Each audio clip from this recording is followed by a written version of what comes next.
The third person that we want to honor is the Crown Prince of Saudi Arabia, Mohammed bin Salman bin Abdulaziz Al Saud, or as they affectionately call him, MBZ.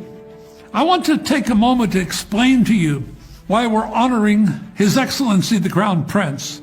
There is no leader in the Muslim world that has influenced the decisions that are being made to move the Muslim world to support the state of Israel more than this Crown Prince. He may not be taking the credit for it, but I can tell you, having met with him, he is, in fact, the key person that's leading. What I saw in the country under his leadership was astonishing. A total re-education program against anti-Semitism, including in the mosques, among the mullahs.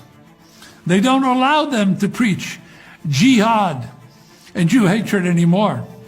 But in addition to that, I learned a lot when I was with the Crown Prince. He told me he understands Jewish people because his mother was Jewish. Well, he told me it was really his father's house director, and she was an Ethiopian Jew.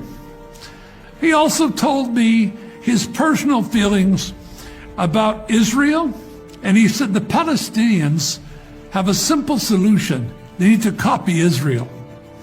They need to copy Israel. He was very impressed with Israel and not so impressed with the corruption among the Palestinians. Keep your eyes on this Crown Prince. He's one of the most brilliant men living on the planet, one of the most articulate, and one of the most forward thinkers. I can tell you virtually everything that's moving forward in the Sunni world, I believe, is because of his leadership. And that's why we want to honor the Crown Prince with the Friends of Zion Award